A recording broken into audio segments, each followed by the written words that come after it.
नमस्कार।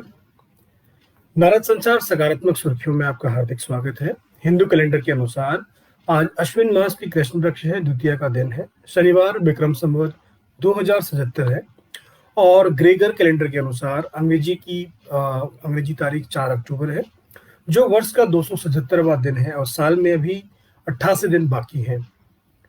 4 अक्टूबर के इतिहास की बात करते हैं तो 1582 में इटली, पोलैंड, पुर्तगाल और स्पेन ने पोप ग्रेगरी के आदेश पर ग्रेगोरियन कैलेंडर अपनाया था और आज ज्यादातर देशों में ग्रेगोरियन कैलेंडर ही मान्य है।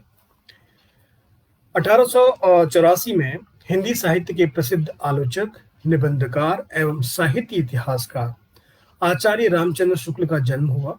आचार्य रामचंद्र शुक्ल 20वीं शताब्दी के हिंदी के प्रमुख साहित्यकार थे। इनके द्वारा लिखी गई पुस्तकों में हिंदी साहित्य का इतिहास प्रमुख है, जिसकी हिंदी पाठ्यक्रम को निर्धारित करने में महत्वपूर्ण भूमिका रही। 1931 में हिंदी और बांग्ला के पार्श्व गायक संध्या मुखोपाध्याय का जन्म हुआ और पूर्व प्रधानमंत्री अटल बिहारी वाजपेयी जितने बेहतरीन राजनेता थे, उतने ही अच्छे कवि और वक्ता थे। उन्होंने कई ऐसे काम किए हैं जिनसे भारत को दुनिया में एक अलग पहचान मिली। प्रधानमंत्री के तौर पर पोखरण परमाणु परीक्षण ऐसा ही एक कदम था। वैसे कम ही लोगों को पता होगा कि 1977 में उन्होंने 4 अक्टूबर को यूएन की महासभा में पहली बार हिंदी में भाषण देकर नया इतिहास रचा था। उस समय अटल जी मोरारजी देसाई के नेतृत्व वाली जनता पार्टी में विदेश मंत्री थे और उन्हें ही महासभा को संबोधित करने का मौका मिला था। उन्होंने इस मौके पर इस्तेमाल हिंदी के प्रचार और प्रसार के लिए किया था। पहली बार भारत की राजभाषा यूएन के मंच पर सुनाई दी। करीब 3 मिनट का भाषण खत्म होने के बाद यूएन में आए सभी देश के प्रतिनिधियों ने खड़े होकर वाजपेयी का तालियों से स्वागत किया। 1986 में भारतीय हेलीकॉप्टर निगम की आज ही के दिन स्थापना हुई थी। रुक करते हैं आज के समाचारों की सकारात्मक सुर्खियों की ओर। हिमाचल प्रदेश में टनल बनी है। आपको बता दें कि प्रधानमंत्री नरेंद्र मोदी ने शनिवार को हिमाचल प्रदेश के रोहतांग में 10,000 फीट की ऊंचाई पर निर्मित अटल सुरंग का उद्घाटन किया। इंडो चैम्बर ऑफ कॉमर्स ने अपने हाल के ग्लोबल लीडरशिप अवार्ड के तहत रतन टाटा को लाइफ टाइम अचीवमेंट अवार्ड दिया है। एक बयान के मुताबिक Indo American chamber of commerce के अधिकारियों ने शुक्रवार को टाटा को IACC life time and global excellence award दिया। कोरोना वायरस संकट को देखते हुए यह अवार्ड उन्हें क्लोज डोर मीटिंग में दिया गया। लोन लेने वालों के लिए अच्छी खबर है। केंद्र सरकार ने लोन लेने वालों को बड़ी राहत देने का ऐलान किया है।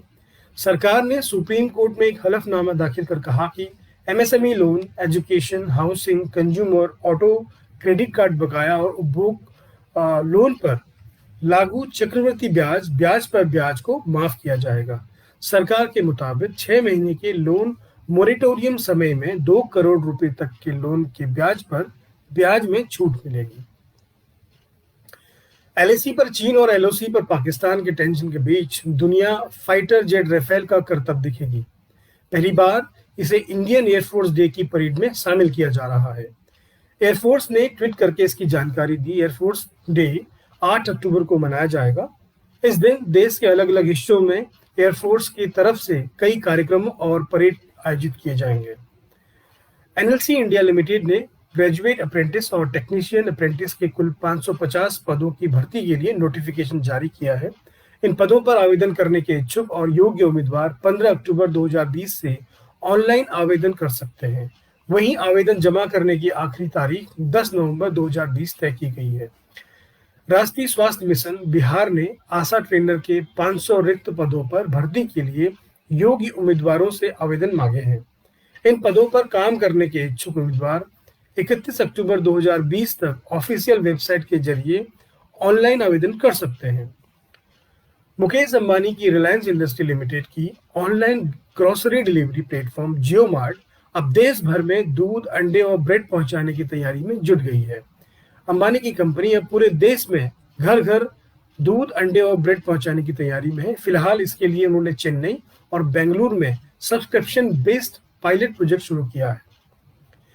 नारद संचार केवल उन्हीं समाचारों की सुर्खियां आपके बीच लाते हैं जिन्हें सुनकर आपके दिन और जीवन में सकारात्मकता का संचार होता हो। हमारे सकारात्मक सुर्खियों के संदर्भ में आपके सुझाव और इसे सभी जन तक पहुंचाने में आप सभी का योगदान अपेक्षित है। आप हमारी वेबसाइट narasanchar.com पर भी जा सकते हैं। आप स्वस्थ रहें, मस्त रहें। आपका दिन शुभ हो। नमस्कार।